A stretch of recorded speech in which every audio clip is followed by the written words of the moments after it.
ओशो के विचारों में पैसा, प्रेम और अंधविश्वास जीवन के 3 ऐसे पहलू हैं जो इंसान की सोच और उसकी दिशा को गहराई से प्रभावित करते हैं। ओशो इन तीनों को समझने के लिए केवल बाहरी नजर नहीं बल्कि भीतर की जागरूकता पर जोर देते हैं। सबसे पहले पैसा यानी मनी की बात करें तो ओशो कहते हैं कि पैसा अपने आप में ना अच्छा है ना बुरा, ये केवल एक साधन है।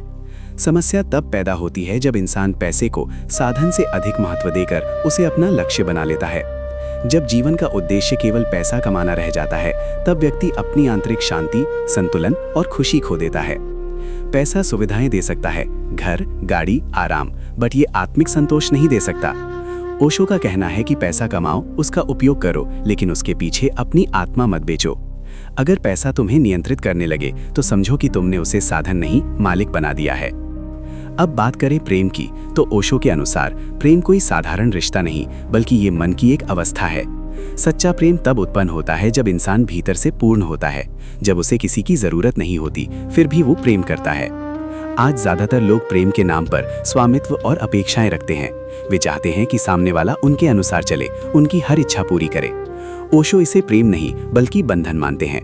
उनके अनुसार जहां डर, ईर्ष्या और नियंत्रण है वहां प्रेम नहीं हो सकता। सच्चा प्रेम स्वतंत्रता देता है, वो दूसरे को बदलने की कोशिश नहीं करता बल्कि उसे वैसे ही स्वीकार करता है जैसा वो है। प्रेम एक ऐसा अनुभव है जो बांधता नहीं बल्कि मुक्त करता है।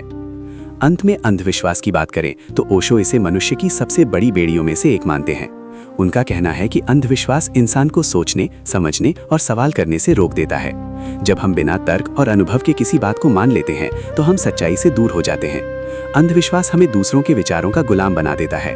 ओशो हमेशा कहते हैं कि किसी भी बात को आंख बंद करके मत मानो, उसे समझो, अनुभव करो और फिर स्वीकार करो।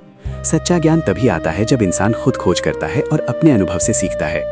अंततः ओशो का संदेश बहुत स्पष्ट है, जीवन को जागरूकता के साथ जियो, पैसे को साधन बनाकर रखो, प्रेम को स्वतंत्रता के साथ जियो और किसी भी विश्वास को बिना समझे स्वीकार मत करो। जब इंसान इन तीनों को सही ढंग से समझ लेता है तब उसका जीवन संतुलित, शांत और सच्चे अर्थों में समृद्ध हो जाता है।